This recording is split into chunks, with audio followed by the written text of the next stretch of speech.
എത്ര ദുരന്തം പിടിച്ച അവസ്ഥയിൽ നമ്മൾ തളർന്നു പോയാലും പ്രതീക്ഷ കൈവിടാണ്ട് നമ്മൾ ഒരാളെ നോക്കുകയാണെങ്കിൽ അയാൾ വീണ്ടും അയാൾ ഉയർത്തെഴുന്നേൽക്കും. അത് യാതൊരു സംശയമില്ല.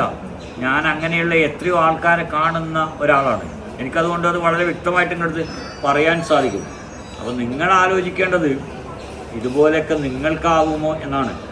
ആവുമെങ്കിൽ മാത്രം നിങ്ങൾ എന്നെ കാണിക്കൂ, അതല്ലെങ്കിൽ നിങ്ങൾ തിരിച്ചു പോയിക്കോളൂ. നിങ്ങളുടെ കൂടെയുള്ള ആൾക്കാർ ആരാണവർ? നിങ്ങളുടെ കൂടെ ഇപ്പോൾ ഉണ്ടാവില്ല ആൾക്കാർ. ഇവരാരാണ് എന്ന് നിങ്ങൾ തിരിച്ചറിയുന്ന നിമിഷങ്ങളാണ് ശരിക്കും നിങ്ങൾ യഥാർത്ഥത്തിൽ നിങ്ങൾ രോഗികളായി മാറുന്നത്. അവർ ശരിയല്ലെങ്കിൽ നിങ്ങൾ രോഗികളായിട്ട് മാറും, നിത്യരോഗികളായിട്ട് മാറും, നിങ്ങൾ കിടന്നു പോകും. അതുകൊണ്ട് സൂക്ഷിക്കണം. പറ്റുന്ന ആൾക്കാർ മാത്രം ഇവിടെ കാണിക്കൂ. അതല്ലാത്തവർ എത്രയോ നല്ല ഡോക്ടേഴ്സും എത്രയോ നല്ല സംവിധാനങ്ങളൊക്കെ നമ്മുടെ രാജ്യത്തുണ്ട്. നിങ്ങൾ കുറച്ച് പണമൊക്കെ ചെലവഴിച്ച് ചികിത്സ നടത്തും, രോഗമൊക്കെ മാറും. അതെങ്കിലും നിങ്ങൾ ആ രോഗിക്ക് വേണ്ടിയിട്ട് കൃത്യമായിട്ട് ചെയ്യും.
കൂടുതലെടുത്തോളെ പെൺമുടിയിലുള്ള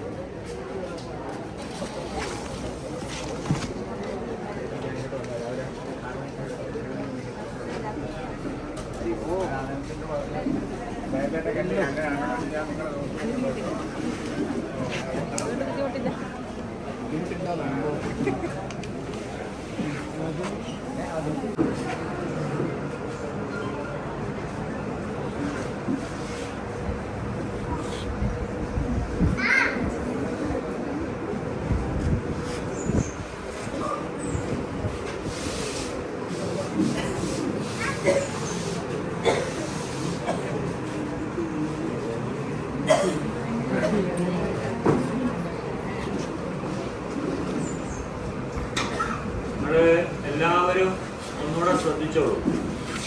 ഞാൻ നേരത്തെ പറഞ്ഞല്ലോ, ഒരു സ്ത്രീയുടെ നല്ല അവസ്ഥയെക്കുറിച്ചും മറ്റൊരു സ്ത്രീയുടെ മോശം സ്വഭാവത്തെക്കുറിച്ചും.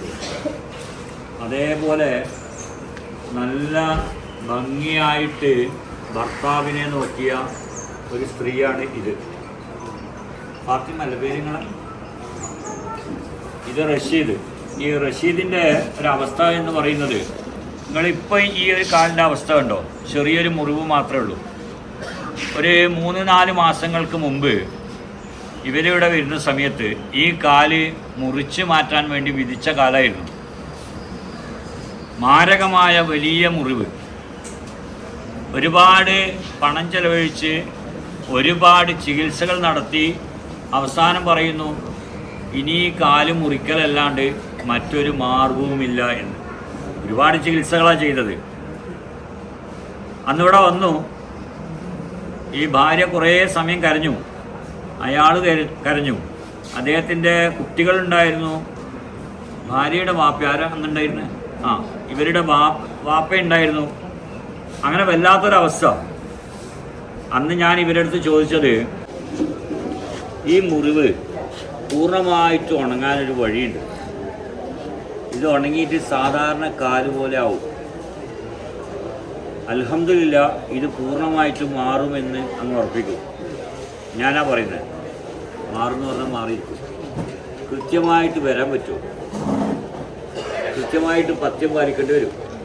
അത് നിങ്ങൾ മാത്രമല്ല, ഇവർ മാത്രമല്ല, വീട്ടിലുള്ള മുഴുവൻ ആൾക്കാരും പഥ്യം പാലിക്കേണ്ടി വരും. കഴിയുമെന്നാണ് എൻ്റെ ചോദ്യം. കൃത്യമായിട്ട് ചികിത്സ ചെയ്യുകയാണെങ്കിൽ, ഞാൻ പറഞ്ഞല്ലോ, ഇത് പൂർണ്ണമായിട്ട് മാറിയിട്ട് നല്ല കാലവും ഒരടയാളം പോലും ഇല്ലാണ്ട് ഇത് മാറും. പറ്റുമോ? അതല്ലെങ്കിൽ നിങ്ങൾ വീണ്ടും ഒന്നുകൂടെ പോയിട്ട് ഡോക്ടറെ കണ്ടിട്ട് വേണമെങ്കിൽ ഒന്നുകൂടെ സംസാരിച്ചിട്ട് ഡോക്ടറെ ഇതിന് വേറെ എന്തെങ്കിലും വഴിയുണ്ടോ എന്ന് ചോദിച്ചിട്ട് ഉണ്ട് എന്ന് പറയുകയാണെങ്കിൽ നിങ്ങൾ അത് തന്നെ ചെയ്തോളൂ. ഇതിലേക്ക് വരണമെന്നില്ല.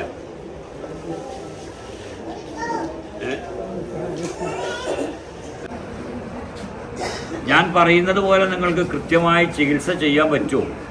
നിങ്ങൾക്ക് വരാൻ സാധിക്കുമോ? പഥ്യമൊക്കെ പാലിക്കുമോ എന്നാണ്.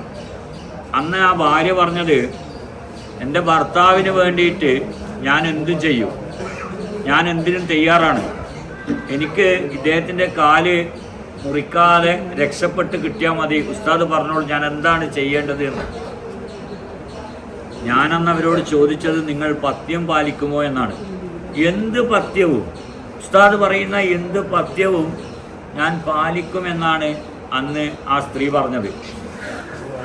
അങ്ങനെ അന്ന് തന്നെ അതും ഞാനിവിടെ നിരത്തിയിരുന്നിട്ട് അന്ന് തന്നെ മരുന്നൊക്കെ വെച്ചു.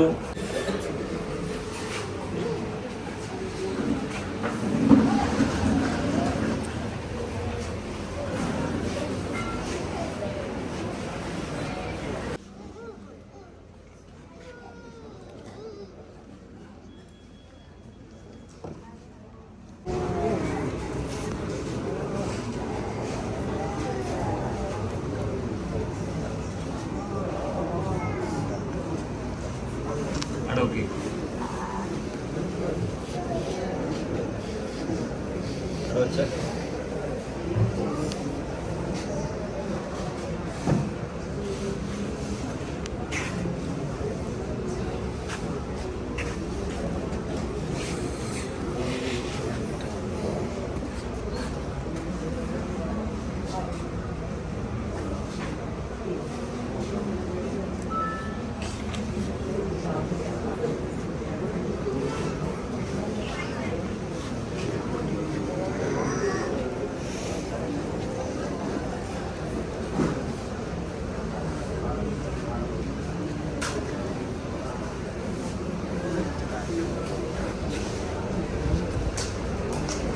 ഇനി ഈ കാല് മുറിക്കേണ്ടി വരില്ല എന്ന് പറഞ്ഞിട്ട് ഞാൻ ഇവരെ തിരിച്ചയച്ചു. എനിക്ക് വലിയ ഉറപ്പൊന്നും ഉണ്ടായിരുന്നില്ല. കാരണം ഇവർ കുറേ ദൂരത്താണ് താമസം. ചിലപ്പം ഇവർ വരാതിരിക്കും. ഇവരുടെ സാമ്പത്തിക പ്രശ്നം ചിലപ്പം അതിന് അനുവദിച്ചേക്കില്ല, അല്ലെങ്കിൽ മറ്റ് പല പ്രശ്നങ്ങളും അവർക്ക് ഉണ്ടാവാം. അതുകൊണ്ട് ചിലപ്പം ഇവർ വരാതിരിക്കാം. അതുകൊണ്ട് എനിക്കിവർ വരുമെന്നുള്ള വലിയ ഉറപ്പൊന്നും ഉണ്ടായില്ല. പക്ഷേ പിറ്റത്തെ ആഴ്ചയും ഈ സ്ത്രീ ഈ ഭർത്താവിനെയും കൂട്ടി വന്നു. ആ ഒരാഴ്ച കൊണ്ട് തന്നെ ആ കാലിൽ വലിയ മാറ്റങ്ങൾ കണ്ടു തുടങ്ങി. പിന്നീട് ഇങ്ങനെ ഞാൻ പറഞ്ഞ സമയത്തോളം അവർ കൃത്യമായിട്ട് വരാൻ തുടങ്ങി. ആ മുറിവ് നന്നായി ഉണങ്ങി തുടങ്ങി. ഇപ്പം 40 ദിവസങ്ങൾക്ക് ശേഷമാണ് അവർ വന്നിരിക്കുന്നത്. ആ കാല് കണ്ടപ്പോൾ എനിക്ക് വലിയ സന്തോഷം തോന്നി. കാരണം ആ ഭാര്യയുടെ പരിചരണം അദ്ദേഹത്തെ രക്ഷിച്ചിരിക്കുന്നു. ഇതാണ് ഞാൻ നേരത്തെ പറഞ്ഞത്. ഇങ്ങനെയൊക്കെ ആവാൻ നിങ്ങൾക്ക് സാധിക്കുമോ? നിങ്ങൾ ആലോചിക്കണം. ഈ സ്ത്രീയെ പോലെ നിങ്ങൾക്ക് ഓരോ ആണിനും ഓരോ പെണ്ണിനും ആവാൻ പറ്റുമെന്ന് നിങ്ങൾ ആലോചിക്കൂ. പറ്റുമെങ്കിൽ ഒരുപാട് ജീവിതങ്ങൾ ജീവിക്കാൻ ഇനിയും ഓരോരുത്തർക്കും ഈ ഭൂമിയിൽ അവസരമുണ്ട് എന്ന് നിങ്ങൾ മനസ്സിലാക്കൂ. സാധിക്കും. രോഗമില്ലാത്ത മനസ്സും ശരീരവുമായിട്ട് നമുക്ക് വീണ്ടും ജീവിക്കാൻ സാധിക്കും. എത്ര ദുരന്തം പിടിച്ച അവസ്ഥയിൽ നമ്മൾ തളർന്നു പോയാലും പ്രതീക്ഷ കൈവിടാണ്ട് നമ്മൾ ഒരാളെ നോക്കുകയാണെങ്കിൽ അയാൾ വീണ്ടും അയാൾ ഉയർത്തെഴുന്നേൽക്കും. അത് യാതൊരു സംശയമില്ല. ഞാൻ അങ്ങനെയുള്ള എത്രയോ ആൾക്കാരെ കാണുന്ന ഒരാളാണ്. എനിക്കതുകൊണ്ട് അത് വളരെ വ്യക്തമായിട്ട് ഇങ്ങോട്ട് പറയാൻ സാധിക്കും. അപ്പോൾ നിങ്ങൾ ആലോചിക്കേണ്ടത് ഇതുപോലെയൊക്കെ നിങ്ങൾക്കാവുമോ എന്നാണ്. ആവുമെങ്കിൽ മാത്രം നിങ്ങൾ എന്നെ കാണിക്കൂ. അതല്ലെങ്കിൽ നിങ്ങൾ തിരിച്ചു പോയിക്കോളൂ. നിങ്ങളുടെ കൂടെയുള്ള ആൾക്കാർ ആരാണവർ? നിങ്ങളുടെ കൂടെ ഇപ്പം ഉണ്ടാവില്ല ആൾക്കാർ. ഇവരാരാണ് എന്ന് നിങ്ങൾ തിരിച്ചറിയുന്ന നിമിഷങ്ങളാണ് ശരിക്കും നിങ്ങൾ യഥാർത്ഥത്തിൽ നിങ്ങൾ രോഗികളായി മാറുന്നത്. അവർ ശരിയല്ലെങ്കിൽ നിങ്ങൾ രോഗികളായിട്ട് മാറും, നിത്യരോഗികളായിട്ട് മാറും, നിങ്ങൾ കിടന്നു പോകും. അതുകൊണ്ട് സൂക്ഷിക്കണം. പറ്റുന്ന ആൾക്കാർ മാത്രം ഇവിടെ കാണിക്കൂ. അതല്ലാത്തവർ എത്രയോ നല്ല ഡോക്ടേഴ്സും എത്രയോ നല്ല സംവിധാനങ്ങളൊക്കെ നമ്മുടെ രാജ്യത്തുണ്ട്. നിങ്ങൾ കുറച്ച് പണമൊക്കെ ചെലവഴിച്ച് ചികിത്സ നടത്തും, രോഗമൊക്കെ മാറും. അതെങ്കിലും നിങ്ങൾ ആ രോഗിക്ക് വേണ്ടിയിട്ട് കൃത്യമായിട്ട് ചെയ്യും. ഈ ചികിത്സയാണ് നിങ്ങൾ ഉദ്ദേശിക്കുന്നതെങ്കിൽ നിങ്ങൾ കൃത്യമായിട്ട് പഥ്യം പാലിക്കേണ്ടി വരും. ആ രോഗി മാത്രമല്ല, ആ രോഗിയോടൊപ്പമുള്ള മുഴുവൻ ആൾക്കാരും പരിപൂർണമായിട്ടും വെജിറ്റേറിയൻ ആവേണ്ടി വരും. അതിന് കഴിയുമോ എന്ന് നിങ്ങൾ ആലോചിക്കൂ. കഴിഞ്ഞ ദിവസം ഒരാൾ ഒരു കമൻ്റ് എഴുതി. ഞാൻ അവൻ്റെ പ്രൊഫൈൽ കയറി നോക്കുമ്പോൾ ഒരു ചെറുപ്പക്കാരൻ, അവനതിൽ എഴുതിയിരിക്കുന്നു ഇയാൾ 3 വർഷം പഥ്യം പറഞ്ഞു. 3 വർഷം പഥ്യം പറഞ്ഞു, 3 വർഷം വീട്ടിൽ നിന്ന് പുറത്തിറങ്ങാൻ പാടില്ല എന്ന് പറഞ്ഞു. കുട്ടികളെ പോലെ എവിടെയും വിടാം. ഞാൻ അങ്ങനെയൊന്നും പറഞ്ഞിട്ടില്ല. ഞാൻ പറയുന്നത് എന്താ, നിങ്ങൾ പച്ചക്കറി ആവണം, ഇത്രയും ഞാൻ പറഞ്ഞിട്ടുള്ളൂ. ഇനി പുറത്തു പോകാൻ പറ്റാത്ത രോഗികളുണ്ടാവും. ഇപ്പോൾ തളർന്നു കിടക്കുന്ന ഒരാൾക്ക് എങ്ങനെ അവിടെ പുറത്തു പോകാൻ പറ്റുക? ശരീരം മുഴുവൻ പൊട്ടിയൊലിച്ച് വൃണമായി വികൃതമായി നടക്കുന്ന ഒരാളെങ്ങനെയാണ് പുറത്തേക്ക് വിടുക? അവർ വീട്ടിലിരിക്കാൻ തന്നെ പറയാം. പക്ഷെ അവൻ കമൻ്റ് എഴുതിയത് വളരെ മോശമായിട്ടാണ്. അപ്പോൾ അങ്ങനെയുള്ള സാഹചര്യം ഇവിടെ നിലനിൽക്കുമ്പോൾ നിങ്ങൾ അതിലൊന്നും പെടരുത്. ഇത് വേണമെങ്കിൽ കാണിച്ചാൽ മതിയല്ലോ. എന്തായാലും ഇവരെ പോലെയൊക്കെ ആവാൻ പറ്റുമെന്ന് നിങ്ങളൊന്ന് ആലോചിച്ചു. ഇനി വേണമെങ്കിൽ ഇവർ ഇവിടുന്ന് അങ്ങോട്ട് മാറിയിരിക്കുമ്പോൾ നിങ്ങൾ ഇവരുടെ അനുഭവം ഒന്ന് ചോദിച്ച് മനസ്സിലായിക്കോളൂ. എങ്ങനെയാണ് ഭർത്താവിനെ ഒരു ഭാര്യ പരിചരിച്ചത് എന്ന്. ചികിത്സനെ കുറിച്ച് നിങ്ങൾ ചോദിക്കണ്ട, എനിക്ക് താല്പര്യമില്ല. അത് നിങ്ങൾ വേണം ചെയ്തോ. പക്ഷേ എങ്ങനെയാണ് ഭാര്യ ഭർത്താവിനെ നോക്കിയതെന്നും എങ്ങനെയാണ് ഭാര്യ പറയുന്നത് പോലെ ഇയാൾ ചികിത്സ ചെയ്തതെന്നും അയാളോട് ആ ഭാര്യയോട് തന്നെ ചോദിച്ചേക്കൂ. എന്തായാലും നീ നല്ല ഭാഗ്യമുള്ള ഇത്രയാണോ? അൽഹംദുലില്ലാ. എന്തായാലും എനിക്ക് നല്ലൊരു ഭാര്യനെ കിട്ടിയല്ലോ. ഇവിടെ കുറച്ച് എന്നെപ്പോലെ കുറച്ച് കളർ കുറവാണ്, എന്നാലും നല്ല ഭാര്യ. നിങ്ങൾ ചിരിച്ചു പോയി ഉണ്ടല്ലോ, മനസ്സിനെല്ലാം ഉൾപ്പെട്ടല്ലോ. എനിക്ക് ഈ കമ്പനിയിൽ ഭയങ്കര വിഷമമാണ്. കാരണം നമ്മളൊന്നും ഒരു പൊണ്ണും മൈൻഡ് തന്നെ ചെയ്യുന്നില്ല. അതുകൊണ്ടുള്ള വിഷമം അതെല്ലാവരും ഓടും. ഇപ്പൊ സമയം കിട്ടിയാൽ ആരും ഓടിപ്പോകും.